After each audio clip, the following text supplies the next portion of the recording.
Beleza, Rodrigo, obrigado. Bom, pessoal, boa tarde. Quem já está aqui presente, daqui a pouco vai entrando mais gente, né? Eu quero agradecer inicialmente ao Rodrigo, da Secretaria Municipal de Cultura de Londrina, que está no apoio técnico, né, nessa nossa sala do Google Meet. Agradecer ao apoio técnico também do Benito e do Ailton, aqui da Secretaria Municipal de Cultura e Turismo de Ibiporã, que estão fazendo a gravação dessas nossas duas atividades que nós vamos ter hoje. Agora às 14 horas, né? Essa transmissão ao vivo, e depois às 15h30 também. Nessa primeira nós vamos tratar mais da história de Biporã, a partir de fotografias de um lugar de identidade e pertencimento de Biporã, que é a estação ferroviária, né? Hoje o Museu do Café, um lindo lugar de turismo da cidade. Na segunda parte, às 15h30, nós teremos outro painel que vai trazer um pouco a memória ferroviária, né, e a importância das memórias que giram em torno das estações aqui do norte do Paraná. E vão ter a participação dos representantes dos museus de Londrina, de Ibiporã, de Cambé, de Rolândia. E teremos também a participação do pessoal do Museu de Arte de Londrina também, onde fica a antiga estação rodoviária, né, prédio tombado nacionalmente, né?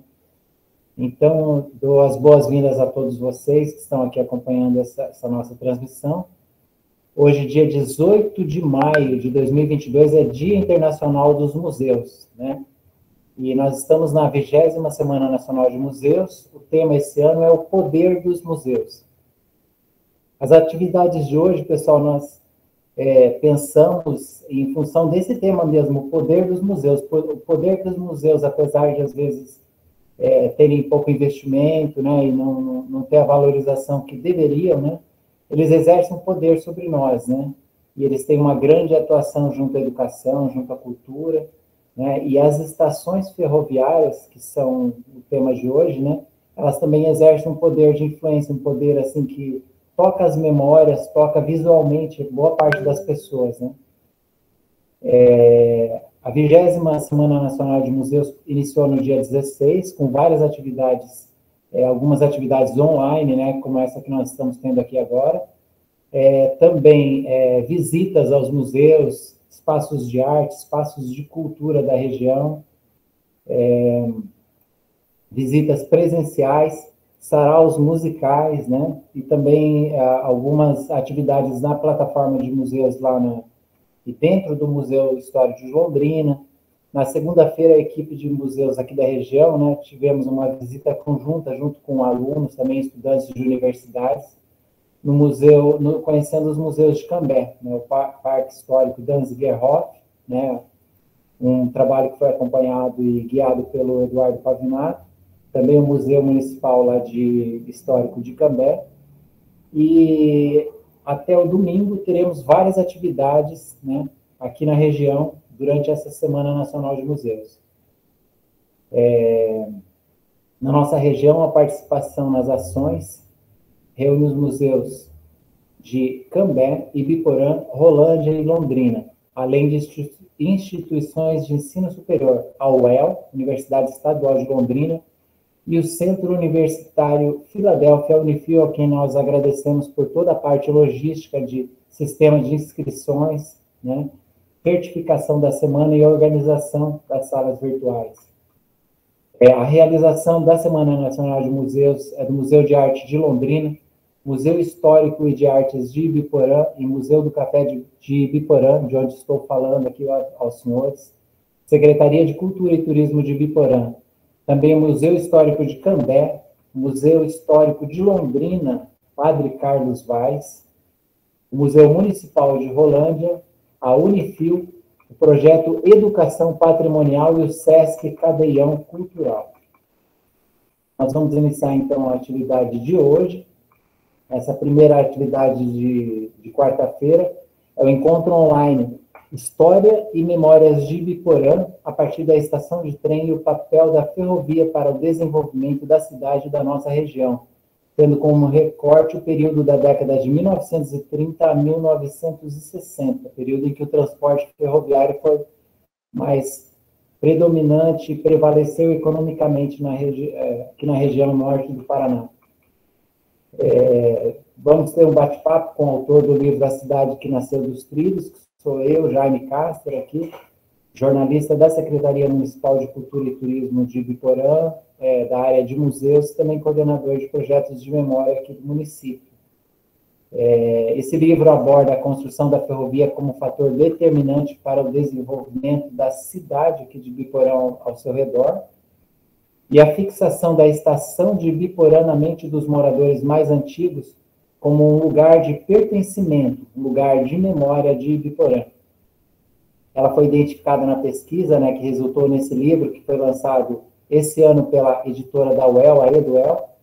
A estação foi identificada como um lugar que a antropologia chama de lugar antropológico, ou seja, um lugar que seja histórico, relacional ou identitário. Ela tem essas 3 características.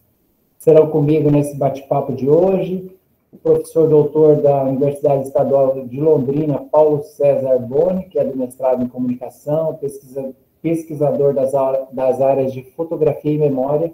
Ele é líder também do grupo de pesquisa Comunicação e História do CNPq. Também vai estar batendo um papo comigo Marcos de Alencar Pelisson, filho de uma pioneira querida aqui da cidade de Ibiporã, que fez parte da pesquisa desse livro, né, a senhora Aparecida Peretti Pelisson. Marcos é também músico da orquestra da UEL e arquiteto, né, já esteve aqui à frente da Fundação Cultural de Ibiporã em outras décadas.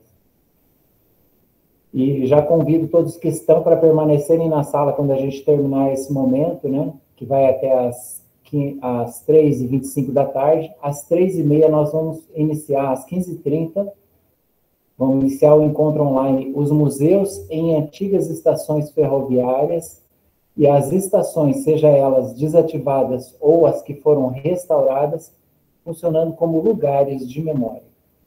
Vamos ter uma apresentação de um vídeo bacana, né, uma reportagem que fala que essa memória continua viva na mente das pessoas aqui do norte do Paraná, envolvendo a cultura ferroviária, né, e as estações de trem.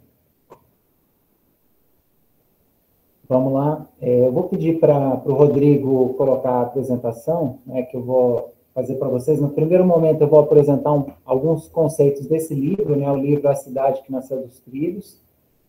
Agradeço a todos os participantes, estou conseguindo acompanhar alguns agora aqui pela tela.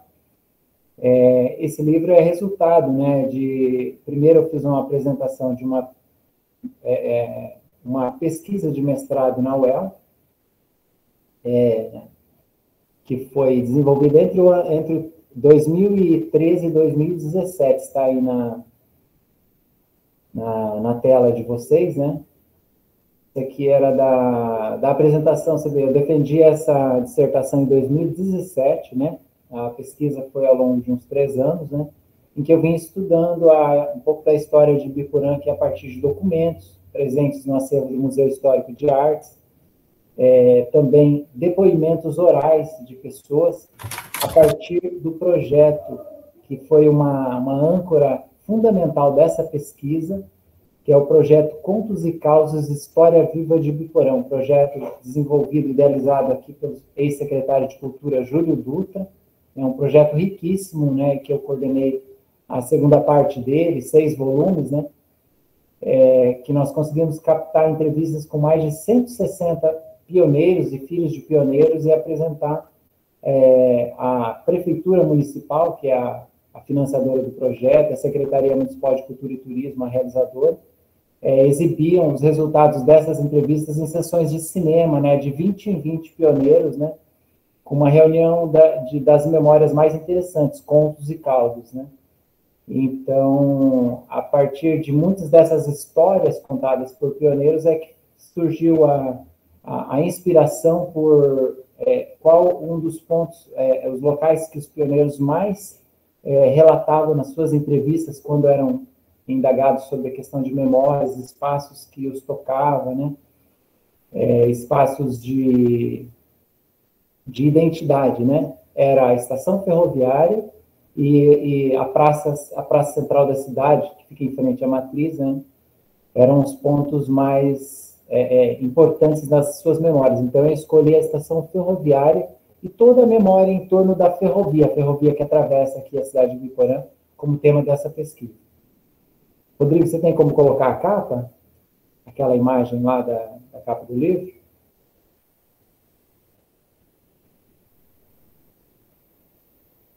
Isso. Se não tiver, depois no final da apresentação, ele coloca em tela cheia para vocês, tá?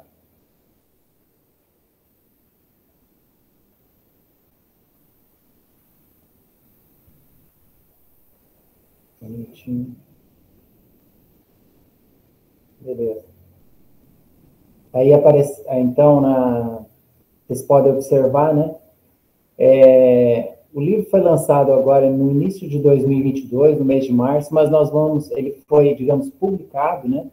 E já está à venda, né? Disponível no site da editora da UEL, né? Que é eduel.com.br, né? Tanto em formato e-book quanto no formato impresso, né? Na capa do livro eu escolhi uma imagem marcante aqui da estação ferroviária que vai estar presente nessa apresentação e que as pessoas que tiverem acesso ao material, né, vão poder visualizar com mais detalhamento, né, aí a locomotiva, né, da estrada de ferro São Paulo-Paraná, com um vagão de trem, alguns vagões, né, e ali desceram as pessoas importantes da época, da colonizadora Beltrão, aqui dos fundadores de Biporã, o senhor Alexandre Gutierrez Beltrão, também estão nessa fotografia, Willie Davis, que na época era diretor-geral da Companhia de Terras Norte do Paraná e prefeito de Londrina, entre outras pessoas, né? Então, essa é foi a fotografia de toda a pesquisa que mais marcou, que mais teve eficácia nas memórias de pioneiros, por isso ela faz parte da capa. E também vocês podem observar um predinho, uma construçãozinha de madeira. Essa foi a primeira estação de Biporã, e que aparece no canto da fotografia documental aqui, dia 15 de julho de 1936, foi a data de inauguração da estação. É exatamente nessa data que nós vamos fazer aqui em Ibiporã, né, um evento da prefeitura, né, por meio da equipe da Secretaria Municipal de Cultura e Turismo, um lançamento festivo, né, desse livro para pioneiros da cidade, para as várias pessoas, 28 no total, que foram os que mais tiveram memórias ligadas à estação ferroviária e à ferrovia nas suas entrevistas. Então, nós vamos convidá-los, né, um evento para envolver a cidade e apresentar um pouco desse material, que, né, com certeza vai ser uma boa fonte de consulta, né, para as escolas que aqui estudam geografia e história de Biporã e também para os pesquisadores da nossa região, né. Por esse motivo, já estou começando a deixar alguns exemplares nos museus da região, né, agradeço aí a participação dos amigos dos museus, e ser mais, assim, uma importante fonte aqui para o entendimento de como foi o processo de colonização do norte do Paraná e a ferrovia, a estrada de ferro São Paulo-Paraná, com um trabalho ligado diretamente ao trabalho de colonização da Companhia de Terras Norte do Paraná. Pode pegar daí de novo, por favor, subiu a apresentação, Rodrigo, obrigado. Então, nós vamos tratar da ferrovia como, é um termo que até, inclusive, foi usado pelo professor Jorge Cerneve, né? Falecido professor Jorge Cerneve, a ferrovia como testemunha de uma época aqui no norte do Paraná. Nesse slide aí aparece uma outra imagem que eu escolhi para a apresentação em 2017, né, quando foi apresentado o trabalho na UEL. Meu orientador é o professor Paulo Boni, né, que está presente e vai contribuir com algumas das suas observações aqui na apresentação de hoje. Pode passar.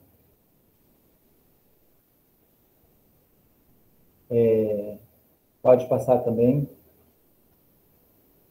Olha aqui, essa frase da Maria Luísa Hoffmann, até selecionei para o livro, vocês vão observar, quem puder ter acesso a ele. É uma pesquisadora também, aqui do grupo de pesquisa da UEL, que depois fez doutorado na USP. Uma fotografia, que é gatilho de memórias, permite que o pioneiro, ao observar uma imagem da linha férrea, Recorde-se das dificuldades de sua construção, dos operários e daqueles que a projetaram. Quantas vidas foram perdidas nessa empreitada. A imagem fotográfica traz à tona uma série de experiências vividas e vivências, informações não disponíveis nos documentos oficiais. Ou seja, embaixo também tem uma memória, né, um relato do senhor José Bonfim Ledo, que é um pioneiro de Biporã, né, uma pessoa muito querida aqui da cidade, que vai ser também homenageado com esse material, né, e que já fez parte, né, todos esses que vão aparecer aqui em algumas fotografias fizeram parte do projeto Contos e Causos, História Viva de Biporã. Então ele fala com aquela saudade, aquele saudosismo da vida no passado, né, era muito sofrido, mas um tempo de muita bondade, muita sinceridade, né. E ele lamenta, né, na frase, dói pra gente porque aquele tempo velho acabou, né. Pode passar, Rodrigo? Deixa eu só dar uma fechadinha aqui na cortina. Beleza, está muito claro. Pode passar essas duas partes, Rodrigo. Essa é a próxima. Então tá, o livro, no segundo capítulo, ele tem uma apresentação, né? O segundo capítulo, ele é dividido em duas grandes partes, né? Ele estuda a ferrovia, né? A construção da ferrovia aqui do norte do Paraná, né? Marcada primeiramente pela... A construção dela foi pela Estrada de Ferro São Paulo-Paraná, a sigla que aparecia nas locomotivas é SPP, né? Depois, na década de 1940, que a Estrada de Ferro, a companhia foi vendida para a Rede Viação Paraná-Santa Catarina, né? Quando o capital britânico começou a deixar o país, então os britânicos foram vendendo parte do patrimônio que tinham, então passou para uma empresa aqui brasileira e depois para a Rede Ferroviária Federal. Então, esse processo da construção da estrada de ferro, que vem aí de 1923, né, existia um primeiro trecho construído por fazendeiros do Norte Pioneiro, depois que a Companhia de Terra compra, né, parte da Companhia Ferroviária, a Companhia de Terras Norte do Paraná, tinha como uma das subsidiárias a estrada de ferro, né, porque ela era uma fonte vital, essencial de ligação do interior com o litoral, para a exportação de café, né, realmente pelo Porto de Santos, e depois essa mesma estrada de ferro que passa aqui por Londrina, por Ibiporã, ela também tem a ligação com Curitiba, com o Porto de Paranaguá, né. Então, os britânicos compram parte de uma estrada de ferro que já tinha sido construída a partir de Ourinhos, até Cambará, e vem trazendo os trilhos até a ponte do Rio Tibagi, até 1933. Aí, durante o período de 33 a 35, ela demora três anos, né, para concluir a ponte, para pudesse ser permitido o tráfego das locomotivas, as composições, aqui até a estação de Londrina, que já estava construída.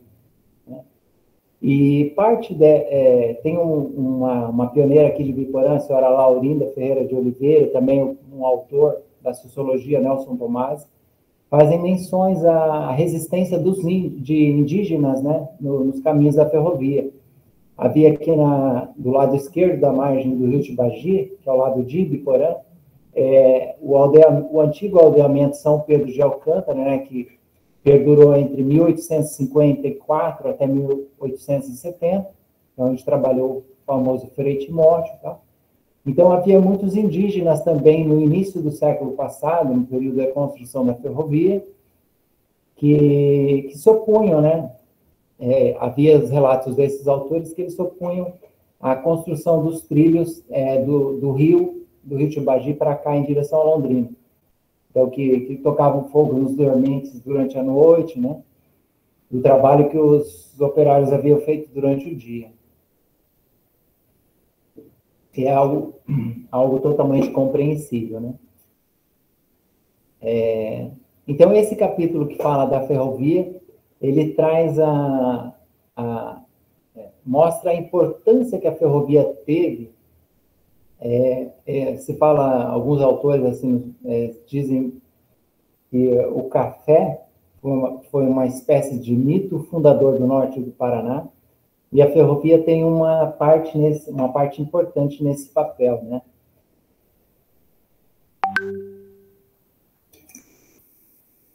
A ferrovia, ela também é parte da identidade da formação do norte do Paraná, intimamente ligada ao processo de colonização, né? A repartição dos lotes rurais e urbanos pela Companhia de Terra Norte do Paraná, principalmente, que colonizou a partir de Londrina, e aqui propriamente em Ibiporã, no município de Ibiporã, que era o chamado Terreno Jacutinga, foi uma colonizadora dos irmãos Beltrão, né?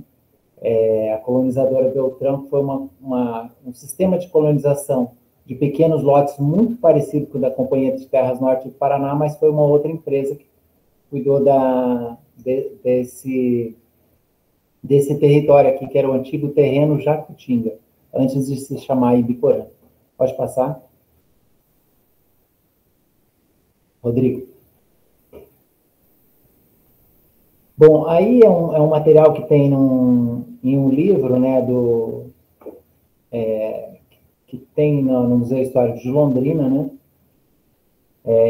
que mostra o caminho da ferrovia, né, e um dos motivos pelo qual se coloca, né, o termo de que havia um cordão de cidades ao longo da linha férrea. Boa parte das estações ferroviárias aqui do norte do Paraná, né, pelo menos aqui entre Jataizinho, Londrina, Cambé, Rolândia, Arapongas, elas têm uma média de 12 a 15 quilômetros a cada uma delas, o que fez parte também do projeto, né, de implantação da estrada de ferro pelos britânicos, né, mas ela seguia, né, de acordo com a conclusão do professor Humberto Yamaki, né, nesse livro, um livro bastante interessante, depois eu vou mostrar para vocês na tela, Terras do Norte, um livro de mapas, a informação de que, na verdade, as estações precisavam ficar, né, num raio de até 15 quilômetros entre elas, para abastecimento de água e de lenha, né, para as locomotivas, né, que eram a vapor, né, as famosas e saudosas Maria Fumaças, né.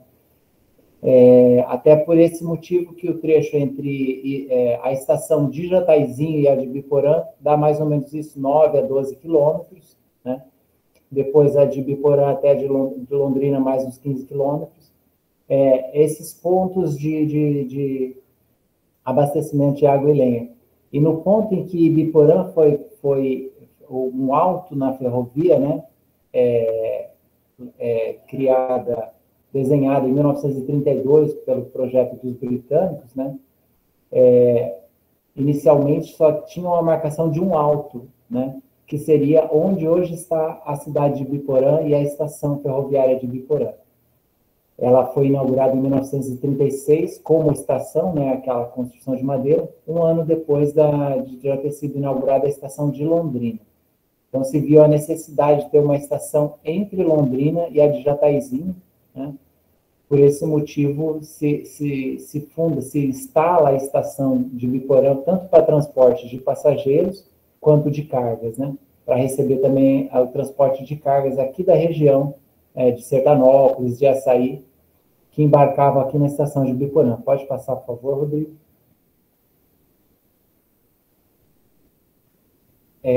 O livro traz alguns detalhes interessantes da colonização de Biporã, que também é chamada por alguns estudiosos um processo de recolonização, né?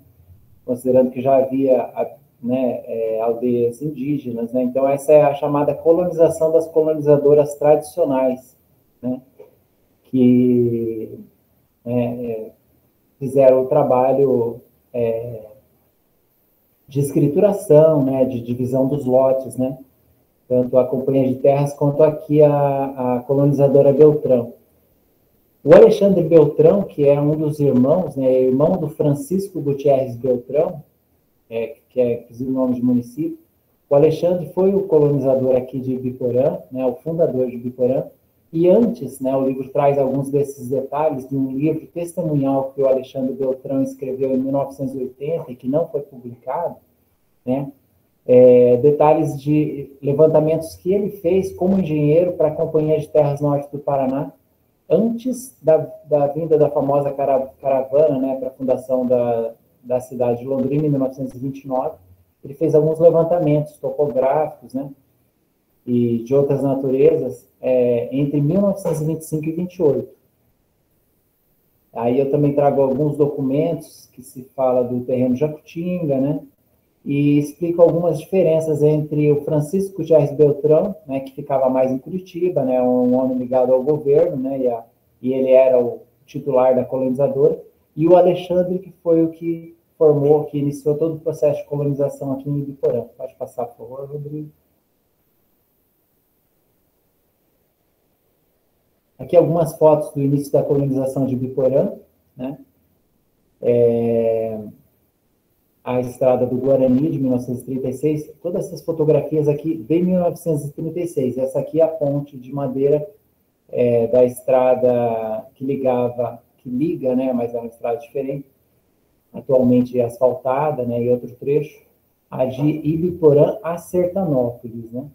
E o Jornal Paraná Norte, na época, colocava aqui numa edição de 1936, Ibiporã é também uma estação destinada ao escoamento dos produtos agrícolas do rico município de Sertanópolis, né? Ibiporã inicialmente pertenceu a Sertanópolis até 1947. E diz a continuação do trecho aqui do Jornal Paraná Norte, né? Ao qual está ligada por uma esplêndida estrada de rodagem, né? Nada mais era que um carreador, né, de terra, mas que permitia a ligação de Sertanópolis, a escoação agrícola, o escoamento, dos produtos agrícolas para a estação de Ibiporã. E de Ibiporã a ligação com Londrina ou com o leste, né, em direção a São Paulo. Pode passar.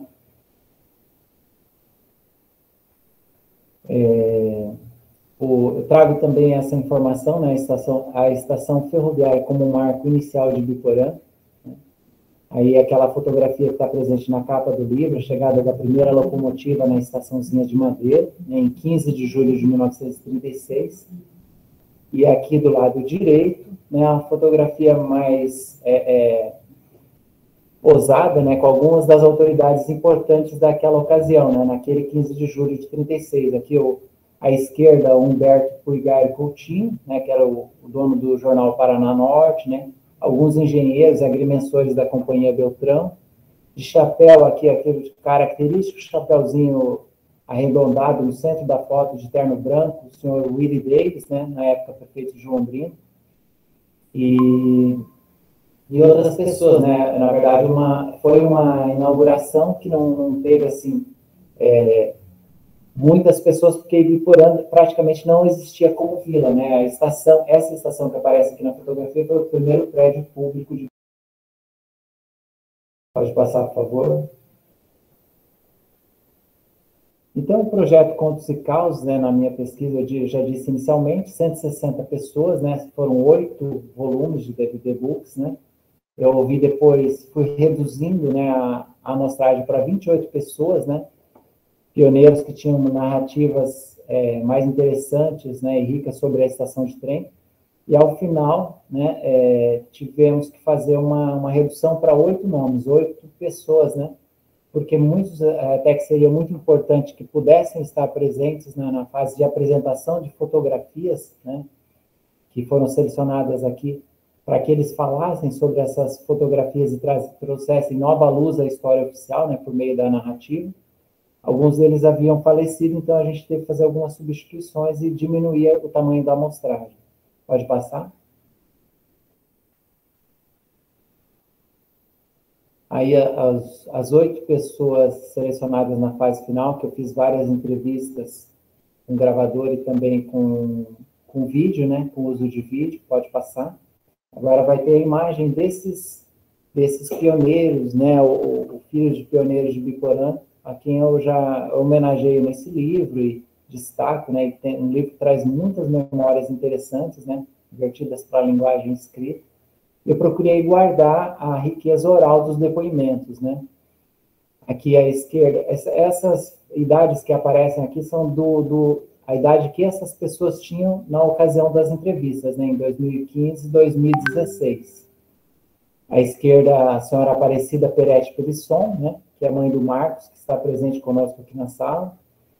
A Eleonora Beltrão Barsic, à direita, né, aqui numa casa, essa casa aqui, ela existe com essas mesmas características até hoje, ela é de 1936, tem até uma foto em preto e branco no livro, né, ela só numa posição um pouquinho diferente, uma casa que serviu para a família do Alexandre Gutierrez Beltrão e também para o escritório, o primeiro escritório de colonização.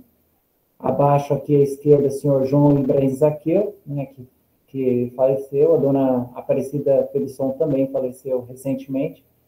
À direita, o senhor João Rodrigues Tavares, né, um contador de história, uma pessoa muito interessante, formidável, conhecia muito sobre o funcionamento dos veículos e da locomotiva. Teve narrativas interessantes, todos eles, né? Pode passar para o próximo, que vai trazer mais outros 4 entrevistados, né, dessa pesquisa e que estão presentes no livro de uma forma um pouco mais, com mais informações do que os outros 28, né? O senhor José Bonfim Leda aparece na fotografia aqui em cima, né? Ele está com seus 87 anos, né, vivo. O senhor Lauro de Castro Beltrão, filho do Alexandre Gutierrez Beltrão, que recentemente esteve aqui em Biporã num evento de lançamento das comemorações dos 75 anos de Biporã, né? E vamos convidar todos esses e outras famílias para o lançamento desse material no aniversário da estação ferroviária em 15 de julho agora, né? Provavelmente, né? E a preferência é que seja na própria estação ferroviária, né? É um evento com uma exibição de vídeo, né, que é sempre muito interessante as pessoas poderem ver e ouvir as memórias, né, contadas pelos pioneiros. E nas 2 fotos de baixo, né, o senhor Ramon Lozan, que é falecido, e a senhora Lourdes Cipoli Lozan, que está viva, né, um casal que trabalhou na estação ferroviária, né, que os irmãos trabalhavam, né. Inclusive, o pai dessa senhora Lourdes Cipoli Lozan foi um dos que trabalhou na construção da estrada de ferro, né? O senhor Antônio José Cipoli, né? Na década de 20 e de 30. Pode passar, por favor? Então, finalizando já a minha parte, né, para que o Boni e o Marcos Pelisson possam fazer as suas observações, comentar um pouco, enriquecer esse nosso bate-papo de hoje. A gente vai apresentar rapidamente as imagens que foram apresentadas para esses pioneiros, né, que foram pesquisadas, selecionadas, que funcionaram como gatilho da memória, né? Foi utilizada a metodologia desenvolvida aqui na Universidade Estadual de Londrina, né, pelo Grupo Comunicação Histórica, da fotografia como disparadora do gatilho da memória. O que é essa proposta metodológica? Ela resulta em um enriquecimento muito maior de informações ao redor daquela fotografia, em torno da fotografia, não apenas a análise de imagens que o pesquisador faz, mas quando ela é colocada diante das pessoas, né, que vivenciaram esses períodos e que têm narrativas que podem enriquecer a identificação e trazer novas informações, né? Esse é um processo muito interessante, né, desenvolvido aqui na UEL e que vários pesquisadores têm utilizado, e eu utilizei aqui também.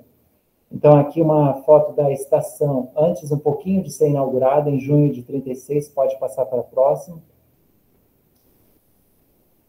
Essa aqui é a casa que eu disse para vocês, né, que aparecia a Eleonora Beltrão dando entrevista para mim em 2015.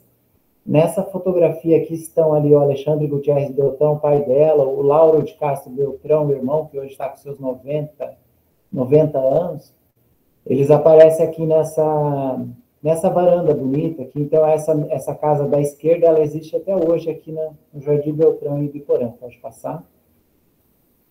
E ela foi construída às margens da linha férrea, aqui a casa como ela está hoje, né, com algumas mudanças, né, que foram necessárias, mas é uma riqueza muito grande, um patrimônio material que tem aqui na cidade, de 1936. Essa casa ficava na chamada ponta da linha, né, e ela servia para os engenheiros de construção da ferrovia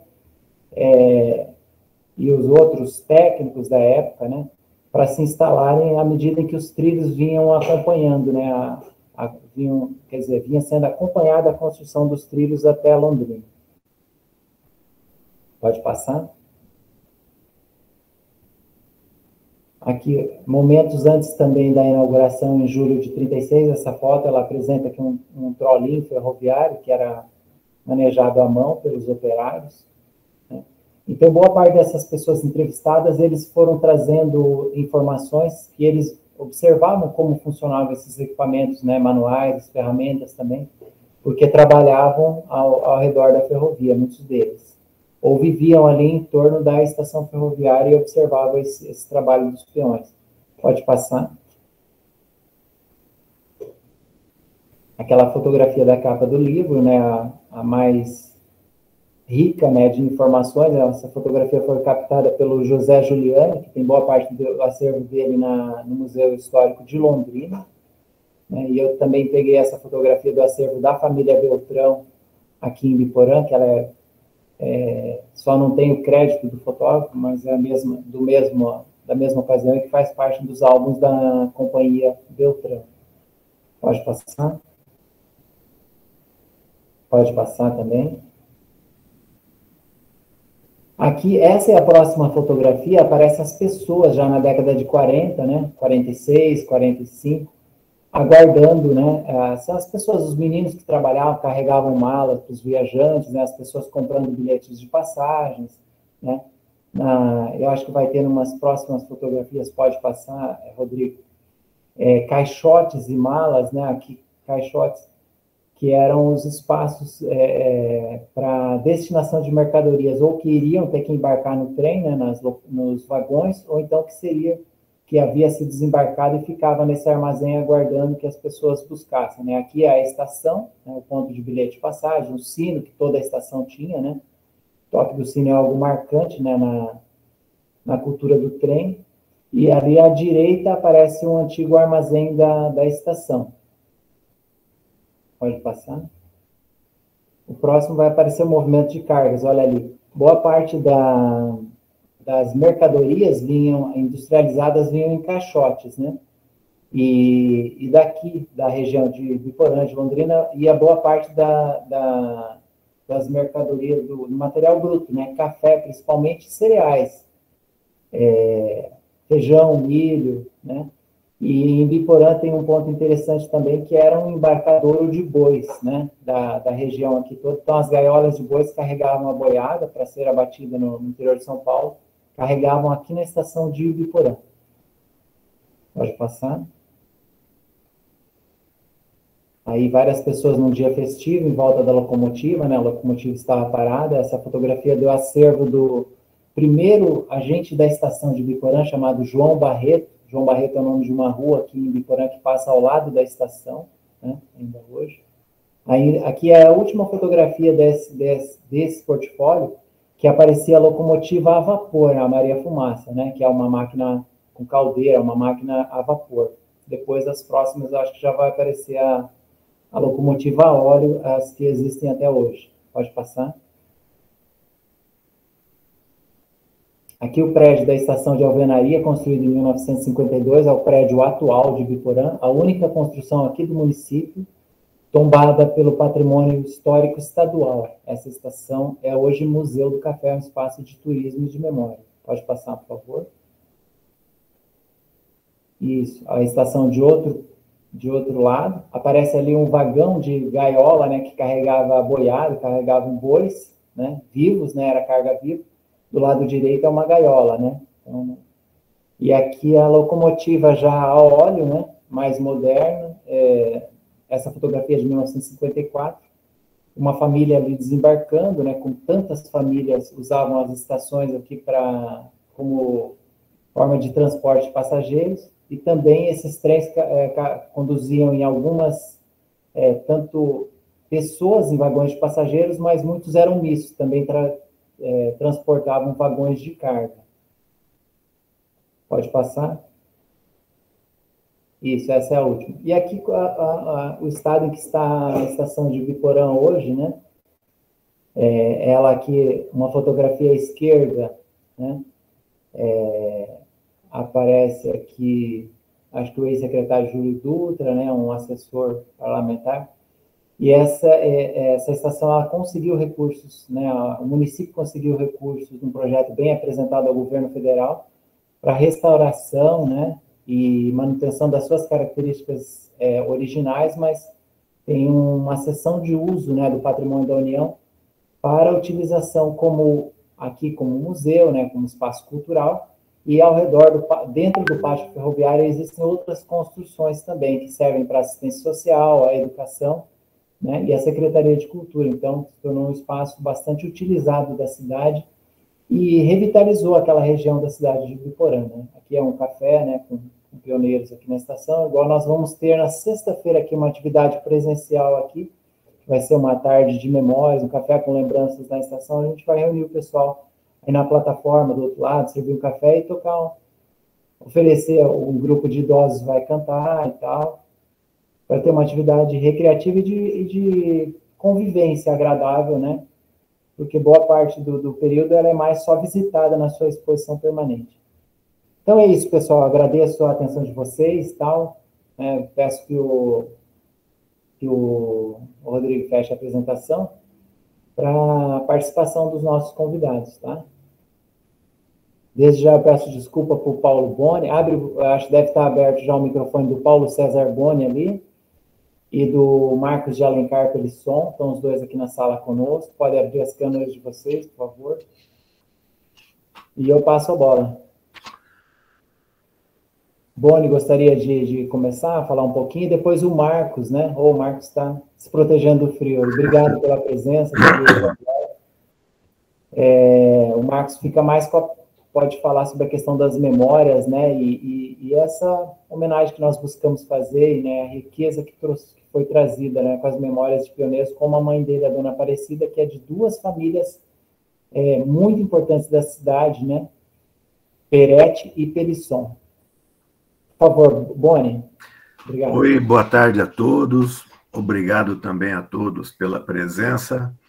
É um prazer rever algumas pessoas, como o Marcos Pelisson, por exemplo, que faz tempo que a gente não se vê, e agora vai se ver via virtual, mas está melhor assim do que nada, né, Marcos? Tudo bem também? Já vi aí o Eduardo Pavinato, que é amigo meu lá de Cambé, e que está fazendo um trabalho legal lá de memória também no Museu de Cambé. Tudo bom, Eduardo? Aliás, eu vi o Eduardo esses dias no programa da Micheli Correia, no Plug, estava lá falando de Cambé, que coisa bonita, muito legal. Aos estudantes do mestrado de comunicação também, que estão presentes, muito legal. Olha, Jaime e todos, eu não tinha exatamente me preparado para falar. Então, o que eu vou falar um pouco é sobre essa proposta metodológica do uso da fotografia como disparadora do gatilho da memória, que essa proposta tem dado assim, resultados muito legais para nós recuperarmos a memória de determinada obra, de um bairro, de uma cidade, coisa e tal. E nós começamos a desenvolver, a trabalhar, a aperfeiçoar essa metodologia, porque nós sempre fazíamos entrevistas com pessoas, e continuamos fazendo, e normalmente são pessoas já de idade, pioneiros, pessoas que estão aí com 80, 90 anos, e alguns até são contadores de histórias. Mas a maioria dos entrevistados são pessoas meio monossilábicas. Você pergunta e ele responde com um seco sim ou não, ou era ou não era, ou foi ou não foi.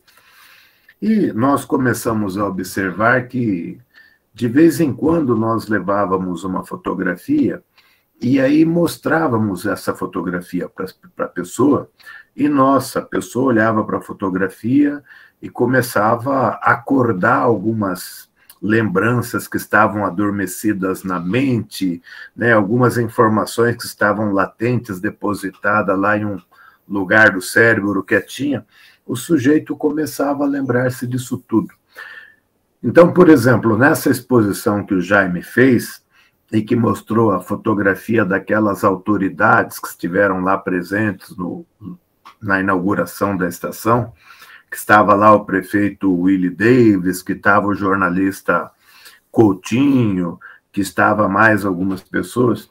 Se você mostra essa fotografia para uma pessoa, ela vai começar a lembrar-se da pessoa. Ah, esse daqui era o Puigari Coutinho, que era jornalista, então ele tinha um jornal, e aí ele começa... Nossa, vai contar a vida do Coutinho todo, vai contar do Willie Davis. Ah, essa criancinha aqui é o fulano, que hoje tem uma indústria não sei aonde, papapá. E a coisa começava a crescer, ganhar corpo, ganhar desenvoltura. Então nós começamos a utilizar as fotografias nas entrevistas que nós íamos fazer e percebemos que a fotografia, além de contribuir para crescer muitas informações, ela ainda era um gatilho disparador de memórias, digamos assim, de causos, de acontecimentos que passariam desapercebido, que a pessoa jamais se lembraria para contar uma coisa dessa. Então, nós começamos a tornar a história mais rica, porque além das informações, vamos dizer assim, oficiais, aquelas informações padrão, a pessoa também começava a lembrar de casos, de causos, do que se fazia. Por exemplo, não está muito longe, está há 80 anos, mas em 80 anos nós tínhamos uma dificuldade enorme de transportes, nós tínhamos, assim, uma dificuldade enorme de se chegar a um atendimento médico, a um atendimento dentário. Era até comum, no começo da colonização de Londrina, de Biporã e de tantos outros lugares, a pessoa morria lá na fazenda, eles enterravam debaixo do pé de manga e pronto, não tem comunicação para o cartório. Aliás, o cara também não tinha certidão de nascimento, tanto fazia comunicar o cartório como não. Entre aspas, nas estatísticas, não se sentiria falta disso. Eram muitas dificuldades, né? E com essas dificuldades, por exemplo, se você pegar os distritos de Londrina, que nós temos Londrina, distritos, que está a 35, 45 quilômetros da cidade. Você imagina naquela época para o sujeito encarar uma estrada que não existia, que era uma picada, por exemplo, para vir até Londrina, buscar um recurso, fazer uma compra, comprar roupa, comprar querosene para acender as lamparinas, isso era tudo muito complicado. Então, as famílias tentavam ser o mais autossuficientes possível. Elas matavam porco e da matança do porco guardava a banha, que era para cozinhar e que era para preservar, que não havia geladeira naquele tempo. Elas faziam linguiça, elas faziam codiguinha, elas faziam costelinha, fritava e botava na gordura e essas coisas todas.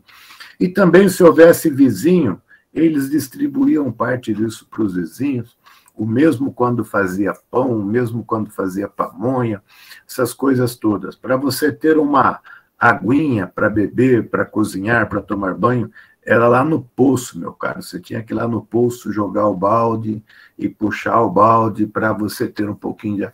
Eram muitas dificuldades. E toda essa dificuldade eu acho que é importante para nós valorizarmos os nossos antepassados, para nós valorizarmos os pioneiros, para nós valorizarmos aquelas pessoas que, não raro, abriram mão de conforto em suas cidades de origem, em seus países de origem, e vieram para cá desbravar essa região. E talvez a gente perca tudo isso da memória, as pessoas vão morrendo, vão levando as histórias, e isso daí é importante para nós sabermos quem somos, de onde viemos, qual é a nossa identidade, né? Então, tudo isso é um processo muito importante e nós percebemos que com a ajuda da fotografia, nós estamos conseguindo muito mais histórias, nós estamos conseguindo, assim, uma sociabilidade, recuperação de casos sociais, de procedimentos sociais muito maior, e nós estamos investindo na fotografia como uma fonte de pesquisa, como uma recuperadora de memórias. E, claro, o Jaime acabou de mostrar aí na apresentação dele caramba, se nós não tivéssemos visto aquelas fotografias daquelas pessoas, não sei se vocês perceberam, tinha um monte de crianças, e as crianças estavam todas descalças, mas todas de chapéu. Puxa, como é que nós vamos explicar isso? As crianças estão descalças, mas estão de chapéu. Era uma coisa que nos leva a pesquisar o porquê disso, né? Então, o documento fotográfico, com todas as suas informações iconográficas, imagens que estão registradas, escritas, e que constam desse documento, né, dessa superfície bilateral, bifacial, né, que é a fotografia, ela é muito importante para a recuperação da história, da memória, para a preservação e para a democratização de conhecimentos. Então, nesse sentido, nós estamos trabalhando firmes e fortes com a fotografia na Universidade Estadual de Londrina, e diversas pessoas que passaram por nós, como foi o caso do Jaime e outros estudantes de mestrado, usaram a fotografia para recuperar, contar e democratizar a história da sua cidade, do seu bairro, de uma usina, de uma instituição, de uma organização. Isso daí é muito legal.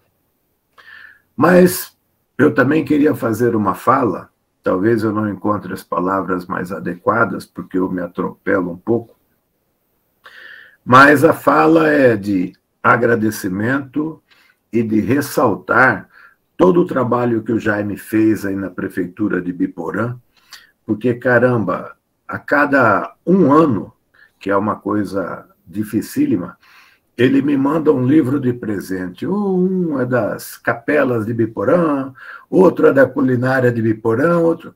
Caramba, esse trabalho é maravilhoso, né? Fantástico. Então, eu acho que esse trabalho como um todo que o Jaime está fazendo aí em Biporã é muito legal. O Marcos parece que concorda, que bom, né? Eu acho assim, se cada cidade tivesse um Jaime fazendo isso para recuperar a sua memória, para preservar, para trazer as pessoas, os pioneiros, para um determinado ambiente, para que se possa dizer para eles, olha, você foi importante na construção dessa cidade, você foi peça fundamental, você, sabe, tem uma relevância, uma importância capital aqui no que hoje é Ibiporã, que é Londrina, que é Cambé, e nós queremos reconhecer e agradecer o teu papel, a tua participação, a tua generosidade, a tua benevolência. Acho que está faltando isso, porque quando a gente entrevista pessoas, a gente percebe também que as pessoas se sentem inferiorizadas. Às vezes ele chegou lá, desmatou, desbravou, construiu, tem uma participação pesadíssima, importante na construção do local, do município e tudo mais, mas ele se sente uma peça pequena, parece que para ele importante é político, ou importante é quem tem dinheiro. Não é.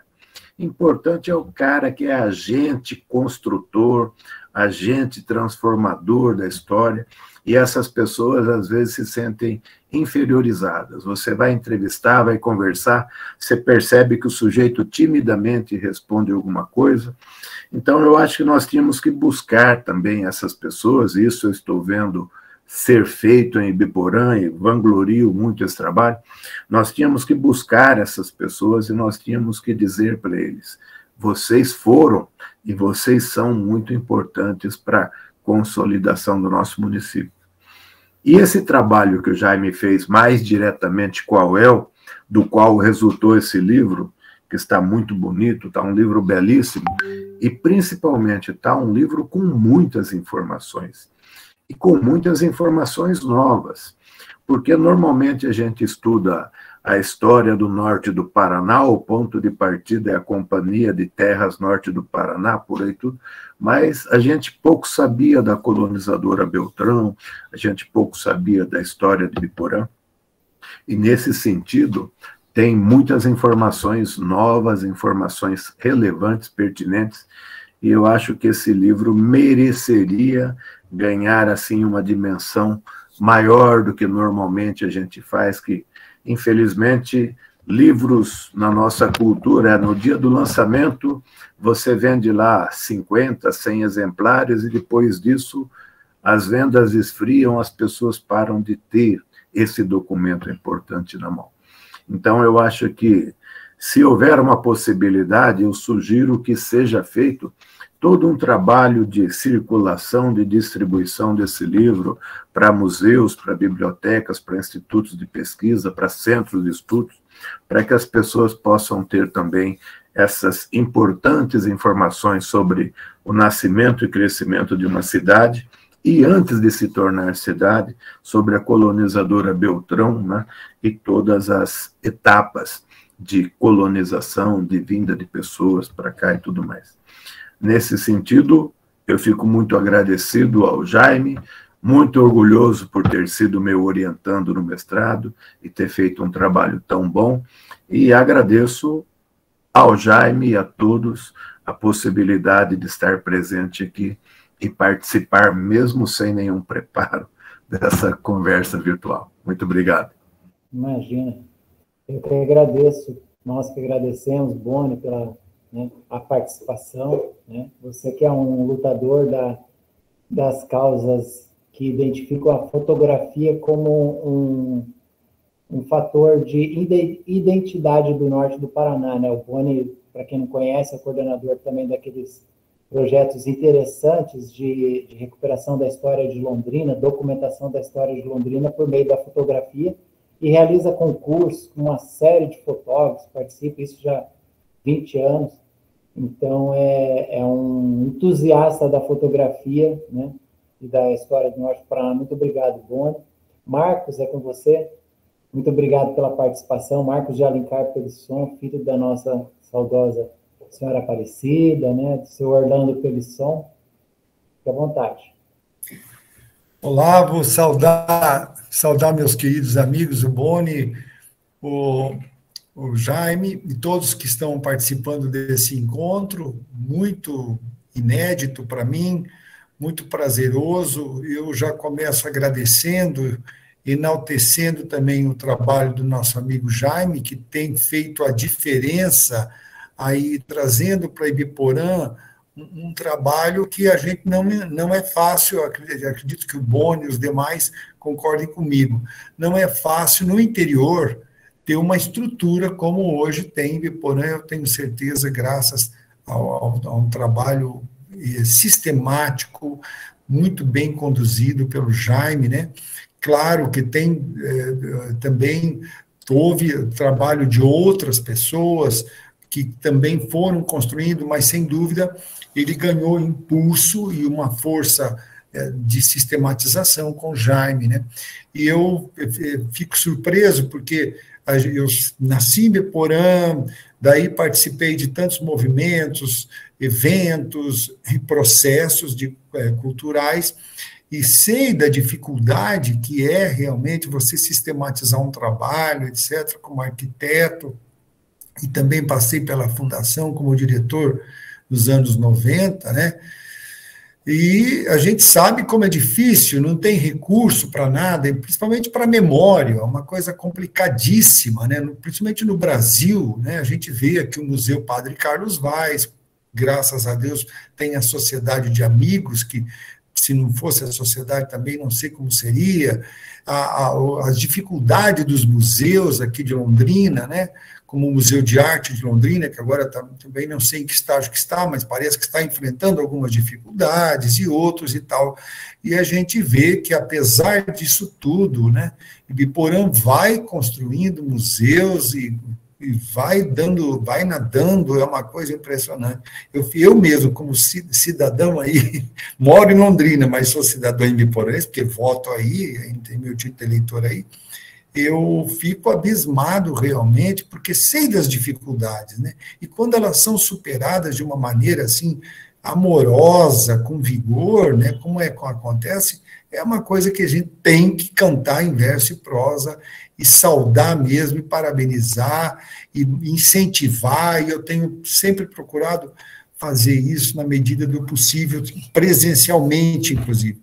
E quero ressaltar também que eu gostei muito da fala do Boni, porque ele falando da importância da fotografia, a gente não se dá conta, né, Boni? Realmente é isso mesmo, você vai falar com as pessoas, e hoje nós estamos, as pessoas envelhecem, perdem um pouco a memória, e quando você as provoca com imagens, e é uma coisa que realmente faz uma diferença muito grande, né? Ela sai do monossilábico, como você disse, e passa, então, parece que vai aflorando, né?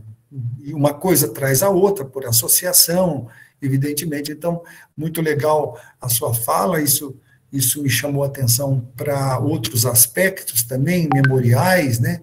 Que nesse livro eu estou muito curioso, inclusive, para ler seu livro, né? Que eu tenho certeza que ali vai constar todos aqueles relatos que a gente sempre ouviu desde criança, né, quando a mãe, as tias falavam muito, né, que a vida social, uma parte grande da vida social, principalmente de novos acontecimentos, as pessoas iam buscar na estação ferroviária, uma coisa impressionante. E eu evoco aqui a todos para que tentem imaginar essa circunstância, né? Uma cidadezinha que estava iniciando, chega a estrada de ferro e tudo muda. Quer dizer, você está ali no meio do mato e, de repente, essa estrada de ferro, a cada vez que o trem aparece, é uma novidade. Então, agitava esse povoado, no início um povoadinho, né? E porque eles relatavam que nós íamos todo domingo para a estação. Ou quando sabíamos que ia chegar uma família nova, ou alguém novo, a gente ia lá para ver, né? Imagina as mocinhas querendo ver os jovens e vice-versa, os rapazes, quem vai chegar? Será que vai chegar uma paquera nova? Não vai? Tinha muito essa coisa, né?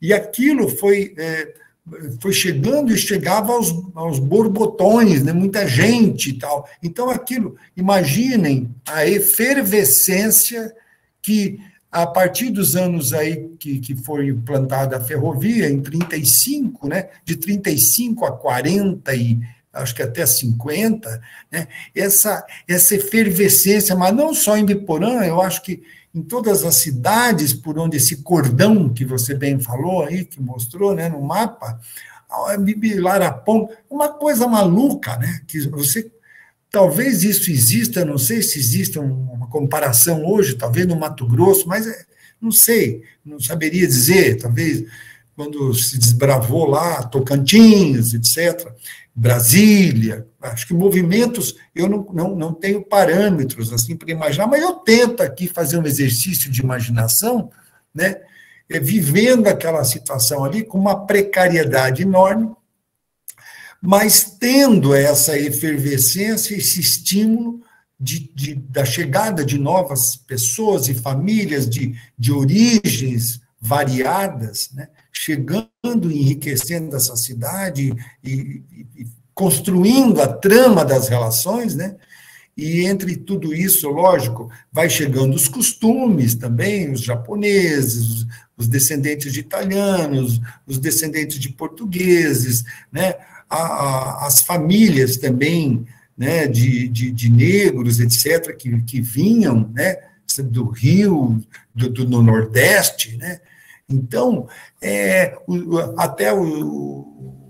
acho que os nordestinos depois foram chegando também através do famoso pau de arara, né, que não vinha, talvez, não sei, aí talvez o Jaime vai pescar isso no livro melhor, né? Quais as etnias que iam chegando, quais os movimentos migratórios internos também, se tiveram, se não tiveram, né? Então, eu acho que isso tudo, esse fulcro aí, eu fui muito feliz de focar na Estrada de Ferro, porque ela vai descortinar para a gente, né? Vai sair daquele campo singelo, romântico que os nossos pais tanto ressaltavam e contavam para a gente, né? Nós íamos lá, nos enfeitávamos aos domingos e íamos na estação para ver quem que ia chegar, aquela coisa toda. Fora isso, era a igreja, né? outro foco que polarizava com a estação era a igreja. A igreja também era um centro de festividades, de acontecimentos, de eventos que também agitava as pessoas. Mas a estação é uma coisa para a gente parar e se debruçar realmente em cima, né? E então eu acho, Jaime, estou muito curioso, né, de ver esse trabalho, de realmente algo que, como o Boni falou, ele seja implantado em todas as escolas, nas bibliotecas das escolas, universidades, etc., o máximo possível, para que realmente as pessoas tenham acesso a esse material, né, que para nós aqui representará muito, né, uma coisa identitária, mas não só, eu acho que também de trazer, descortinar um pouco, tirar do campo, assim, como eu disse, do romantismo e trazer, de fato, o que de fato aconteceu, como aconteceu, etc., né? Então, eu saúdo o seu trabalho e você por esta iniciativa, né? Agradeço também pela presença e a oportunidade de estar aqui, né? Que para mim é uma honra, e cumprimento a todos aqui, por aqui vou ficando. Muito obrigado. Beleza, Marcos, obrigado. Só quero... Estão me ouvindo, né? Ok. Eu gostaria que você falasse, Marco, alguns minutinhos, né? Já vamos abrir para as participações, para o pessoal poder dar as suas contribuições, alguma pergunta. Fala aí uns 2 minutos sobre a tua mãe, Dona Aparecida Pelisson. Ela me dizia nas entrevistas que a Terezinha, né, a irmã do Marcos, é uma pessoa muito ligada aqui à área cultural de Biporã, né? E Sim. A Terezinha, que acompanhou as entrevistas com a Dona Aparecida, né, ela já tinha, acho que 89 anos, quando eu conversei com ela ali no prédio, e eu lembro que ela dizia assim, ela enfatizou muito que ela ajudava o pai, né, família Peretti, Sim. Limpando porco. Ela tinha, com 15 anos de idade, 14 anos, disse que ela falava, trabalhava igual o homem, a gente tinha... E era um dos primeiros açougues, se não me engano, o primeiro açougue de Biporã, trabalhava com carne suína, né? E então ela destacava muito essa adolescência dela e o fato de ajudar os pais, né, numa atividade que hoje não se imaginaria uma menina de 14 anos pelando porco, carregando panelas de água quente e tal, e ajudar, porque o irmão dela, né, acho que o Gino e o pai trabalhavam, né, tinha ali um açougue na Avenida Paraná, onde hoje é o centro de Biporã. Isso. Sim, como você falou, realmente era isso mesmo. A minha mãe chegou aqui, ela era uma adolescente, tinha em torno de 15 anos, entre 15 anos, a família do meu avô, pelo lado da minha mãe, veio de Jacarezinho, eles moraram primeiro, Jacarezinho era uma ponta de lança para o norte do Paraná, né? Todos que chegavam dos outros estados paravam primeiro, porque ali se organizavam, etc. Mas aí, quando abriu a estrada de ferro, as pessoas começaram não só parar em Jacarezinho, mas ir além, do Norte Velho. E minha mãe veio para cá com 15 anos, minha tia, já tinha uma tia aqui, e minha mãe sempre foi muito extrovertida, né? Uma pessoa que gostava do contato social, e na Igreja Católica ela tinha uma bela voz, realmente uma bonita voz, e ela desde menina foi burilando essa voz com os padres italianos, etc., de modo que ela cantava em casamentos, depois também aprendeu a decorar. Então, a mãe era envolvida em tudo quanto é coisa de obras sociais e cantos e teatro. Ela era uma pessoa muito viva, muito vivaz, né?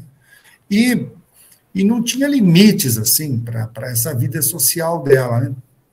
E ela chegou aqui menina ainda e se engajou, né? E o pai dela tinha um açougue, e vocês sabem que naquela época não havia geladeira.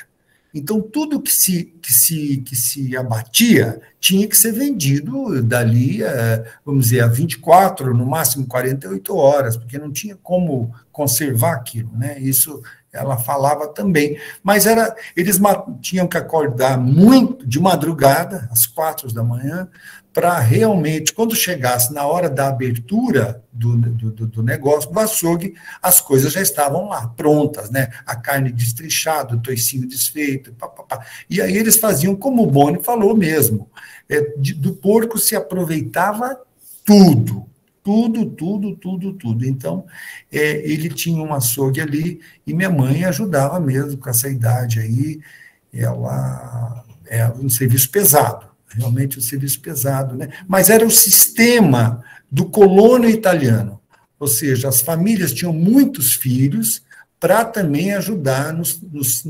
serviços e também capitalizar, né? Os homens iam para a roça, trabalhavam, empreendiam, mas isso aconteceu com a minha família. Quem dava a última palavra sobre quem ia gastar, mesmo depois de casados, era o chefe do clã, que, no caso, era o meu bisavô, o avô. Então, ele é que dava o tom. E quando o bisavô morria, eles distribuíam e depois ficava cada um com o seu clã. E continuava o mesmo sistema.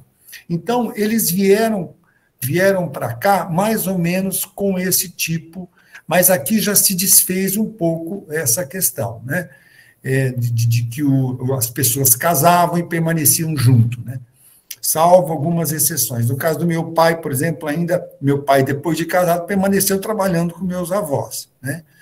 E era remunerado e tal, mas permaneceu trabalhando. Mas a minha mãe, depois de casada, claro, foi seguir o meu pai, mas o sistema italiano era mais ou menos assim. É isso Beleza, aí. Marcos. Acho que deu uma falhadinha, mas é isso aí, né, Marcos? Ou cortou o teu microfone? Não, é isso aí mesmo. Não, eu acho que vocês estão ouvindo, né? Sim, sim, é isso Meu aí. microfone está aberto aqui. Família italiana dos dois lados, Peretti, Pelisson, né? Peretti e Pelisson, né? Os Peretti chegaram depois dos Pelisson. Os Pelisson chegaram em 37, também em 2 vagões. Isso quem conta muito bem é o Ari Pelisson, que ainda está vivo, graças a Deus, forte. Você Londrina, entrevistou ele. Ele é uma espécie de aquele que guarda a memória geral da família, embora ele era muito pequeno quando chegou, mas a família veio egressa lá da região de Ribeirão Preto. E quando aqui descobriram que tinham terras a preço muito barato, eles venderam uma fazenda que era de todo o clã. Imagina vocês, tinha uma fazenda que era de todo o clã lá. Venderam,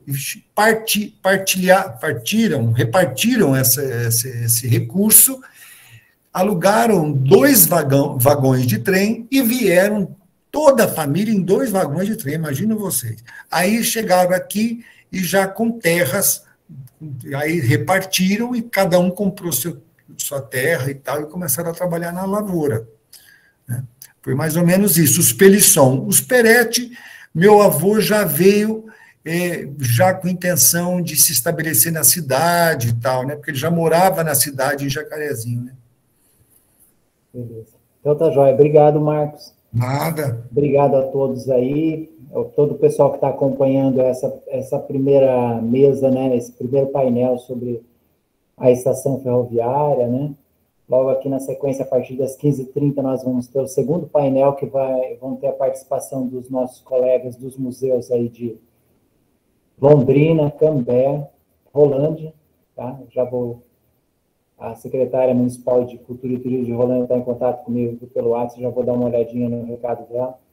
Pessoal, alguém gostaria de abrir o microfone, por favor, né? Eu vi que não tem aqui no chat, né, só alguns registros. Alguém gostaria de colocar um ponto, uma pergunta? Estamos à disposição. Só levantar a mãozinha aí na ferramenta aí do Google Meet, que daí a gente já vai verificando.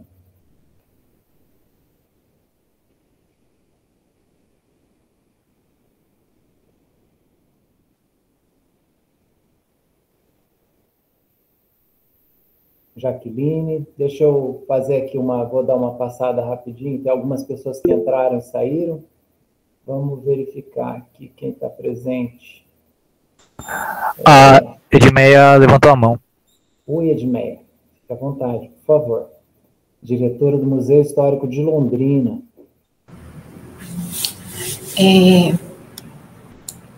Boa tarde a todos, a todas. Vocês me ouvem bem? Eu estou sem microfone. Tá. Sim, sim. Jaime, é muito interessante o seu trabalho, né? Eu e a Marina, que estamos assistindo, estamos com ele aqui, ó. Esse aqui é da sacolinha, mas a gente só pegou para ver. Eu estava olhando as fotos, enfim, e ouvindo em especial você falar. Eu queria fazer uma pergunta para você,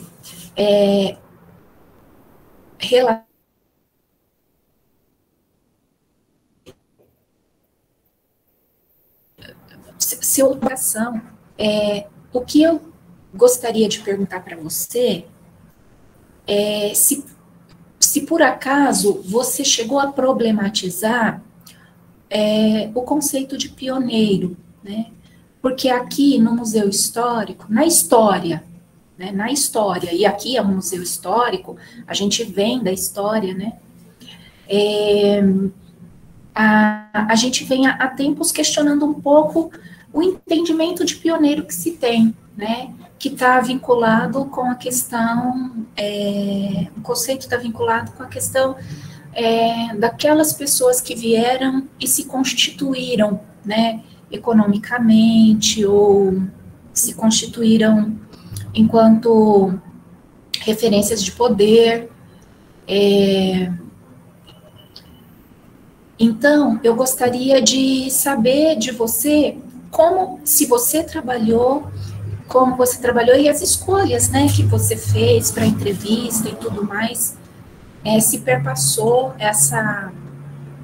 esse questionamento. Bom, Edmeia e o pessoal mais da história que está acompanhando, eu até coloquei aqui na página 19 do livro, nessa obra, né, tanto na pesquisa acadêmica, né, da UEL, quanto repassei aqui para o livro, que ele é um formato bem diferente, muito fácil, muito gostoso de se ler, né, uma linguagem jornalística, até porque a editora da UEL exige, né, essa transposição, né, para que possa ser um material mais acessível. Então, eu coloquei aqui, nessa obra, o termo pioneiro não tem nenhuma conotação de exaltação, refere-se a moradores que chegaram ou que nasceram em Ibiporã no início do processo de recolonização da cidade, oficial, né, colonizador oficial, entre as décadas de 1930 e 1940. Ou seja, parece que o pessoal da história de Londrina, né, os pesquisadores, inclusive, eles estabeleceram um limite, né, se eu não me engano, as famílias que chegaram até 1930 e tem um ano específico, né? Eu já verifiquei isso em outros materiais da história de Londrina, em outros materiais acadêmicos, né? Aqui eu nem é pioneiro no sentido de exaltação, né? Aquele, como é que pode-se dizer assim, como uma espécie de herói, né? Não tem essa conotação. E também nós não conseguimos aqui, não achamos que era interessante aqui no município de Ibiporã, e nessa pesquisa eu até passei, né, a banca vendo isso, a gente considera, o município de Ibiporã, oficialmente, ele foi emancipado em 1947, né, então de 1936 é o início da cidade, do povoamento urbano, marcado pela instalação da estação ferroviária. Após a instalação da estação em julho, daí até o final do ano já começaram a ter várias casas, né? Então, início povoamento urbano. E antes de 36 tinham várias ocupações isoladas em algumas regiões, Água das Abóboras, Guarani, Taquara do Reino, tá? Que então era difícil precisar, né? Seria os que chegaram, por exemplo, igual os Pelisson, só de 1933 até 1937, ocuparam várias áreas rurais, né? um período que tinha muito pouca urbanização, quase nada na cidade, mas eles já estavam espalhados, né, iniciando as suas roças, né, e derrubada de mata para plantio de café. Então, eu preferi ampliar, né, esse recorte histórico, aqueles que vieram ou na década de 30 e até o início da década de 40, né, considerado como pioneiro. Agora, nos trabalhos aqui, por exemplo, como nós da equipe do museu, né, dos entrevistados no projeto Contos e Causos, que são esses 160 inicialmente, né, entrevistados, existem pessoas que não eram, chegaram depois até da década de 40, né, mas que tinham narrativas importantes para esse projeto, né, para esse processo de a história oral, ajudando a compreender lugares da cidade, a vida das famílias, né? Até porque, por exemplo, os libaneses chegaram aqui na década de 50, então nenhum deles seria considerado pioneiro se nós considerássemos até 1937, por exemplo. Então, não houve essa precisão de data, assim como os historiadores né, e o próprio Museu Histórico de Londrina definem. Se não me engano, até quem chegou até 1900, eu não lembro qual o ano específico, mas na década de 30, né, Edmeia? E o critério que eu utilizei, desculpa, foi exatamente aqueles mais antigos que eu conseguia e que tivessem narrativas importantes relacionadas à estação, né? Tanto que eu acho que dos 8 entrevistados finais, né, o que chegou mais recentemente chegou em 1942, os outros todos eram anteriores. Obrigado.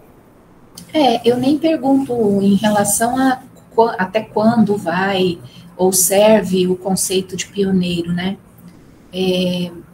Para ser sincera com você, eu aqui no museu nem percebo que tem uma datação assim específica. O que a gente questiona, e assim, não é só em Londrina, em Maringá também, eu sou de Maringá, né? Já estou muito tempo fora de Maringá, mas eu sou de lá. Já estou mais fora na minha vida do que dentro de Maringá.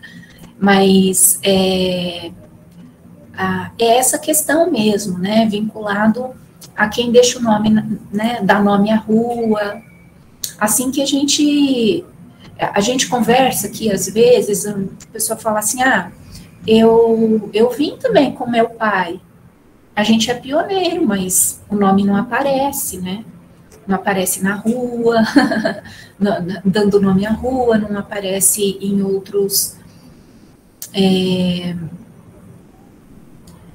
espaços de memória. Mas hoje, assim, o que eu percebo é que já tem um outro olhar, né, para esse conceito. Eu acho que mais, se a gente pegar projetos, como você está falando do projeto aí, né, se a gente pegar projetos do próprio museu, a gente ampliou muito de pioneiro e de quem ajudou a construir e constituir a cidade, né, de Londrina, mesmo não chegando na década de 30, mesmo não chegando na década de 40, mesmo os que vieram posteriormente. Beleza, então. Obrigado. Alguém ia colocar? O Paulo Boni, acho que já observou, eu já vi no rodapé de alguns livros lá do pessoal do Comunicação e História, né, do grupo de pesquisa, tem aqueles rodapézinhos, aqueles rodapés que aparecem lá, se não me engano, o pessoal considerados, aqueles chegaram até 1938, se não me engano. Mas aqui eu procurei não cometer injustiça, né, e é muito difícil também, essa datação temporal, né. Outra questão é que a uma saia justa, imagina que você diz assim, pô, mas eu também vi inicialmente, né, você vê esses aqui que acabam sendo homenageados com a capa, aqui na contracapa do livro, né, estão aqui trabalhando na construção, operários, né, gente escritos que não está, sobrenome não está, talvez em material nenhum, né, mas foram esses homens que ajudaram a construir, como o Boni disse, né, e talvez alguns desses tenham permanecido aqui, poderiam ser considerados as famílias pioneiras, mas às vezes não faz parte daqueles primeiros registros, né. Então, no Contos e Causas, a gente buscou tornar, digamos assim, a gente tem noção, lógico, o Museu Histórico tem e tal, os registros das famílias tradicionais, então, chamadas famílias, né, para o sobrenome, mas às vezes tem 40 pessoas, tal, de um mesmo ano, que vieram, como ele citou, os Peliçon em 1937, né, mas, para evitar, e no Contos e Causos nós conseguimos trazer alguns chamados anônimos, né, a essa história oral para enriquecer a história oficial. O Jaime e todos, só para esclarecer que os pioneiros em Londrina, eles passaram por uma lei na Câmara de Vereadores e tudo mais. Então, considera-se pioneiro quem nasceu ou chegou a Londrina até 31 de dezembro de 1939. E em Londrina, o Dia do Pioneiro é comemorado dia 21 de agosto, porque no dia 21 de agosto de 1929 foi quando chegou aquela caravana da Companhia de Terras, que eles chamam de Caravana dos Desbravadores, né? Então, como essa caravana chegou aqui no dia 21 de agosto, o dia 21 de agosto, em Londrina, é comemorado o Dia do Pioneiro, tá bom? Beleza, obrigado, Boni, obrigado, esclarecimento. Eu acho que nós não temos mais, então acho que temos mais alguém que levantou a mão, né? Não, né? Deixa eu dar uma olhada no chat aqui. Ó, o Marcos Pelisson compartilhou um arquivo já com a reunião aqui. O pessoal do curso de férias da Unifil, que é da organização logística, né? Pede que todos preencham aqui um formulário de participação nessa atividade. É bem simples, gente. Olha lá, acabei de abrir o meu aqui. Coloque seu nome completo, né? Se você faz parte de alguma instituição, né? E como é que saiu satisfeito dessa reunião e tal. Então, preencham ali, enviem, é bem rapidinho, são 4 perguntinhas auto-preenchidas, bastante simples, tá bom? E eu agradeço a participação de todos, né? Prestigiar aí, essa apresentação do livro, aqui é a Cidade que Nasceu dos Trilhos, né? História e Memórias de Biporã, a partir da estação de trem da ferrovia São Paulo-Paraná, entre as décadas de 1930 e 1960, né? Publicado pela editora da UEL, Eduel, aqui o selinho da Eduel, agora, esse ano, e que nós todos já estão convidados, quem puder, para o lançamento oficial, dia 15 de julho de 2022, aqui em Biporã. É numa noite festiva, sexta-feira. E eu quero informar que quem quiser aí de Londrina, ficar mais fácil para procurar o livro, ao preço promocional que a Eduel passa para os autores, está ali com a professora Edmeia, com as meninas do Museu Histórico de Londrina, então, para não ter que procurar conosco, a Edmeia mostrando ali. Então, tem alguns exemplares lá com ela, né? É um valor bem mais em conta do que o preço de capa da editora. E no lançamento nós vamos utilizar esse preço de R$40, que é promocional, para que as pessoas possam ter um acesso mais fácil. Mas quem for de fora, né, e para quem vocês quiserem repassar, o site da eduel.com.br, é só colocar lá. Ele está em 2 versões, em e-book e livro impresso. Obrigado, pessoal. Né? A gente vai... tem vários que já estão entrando. Eu vi mais 5 pessoas que entraram na sala às 15h30. Podemos tomar um cafezinho, uma água aí. Dentro de 2 minutos, vamos iniciar o segundo painel, que é os museus em antigas estações ferroviárias e as estações desativadas ou restauradas como lugares de memória. Vai ser nesse link mesmo? Nessa sala mesmo? Nesse link mesmo. Então nem precisa sair, né? Isso, não precisa sair, não. Fiquem à vontade. Quem quiser, só fecha a câmera aí rapidinho. E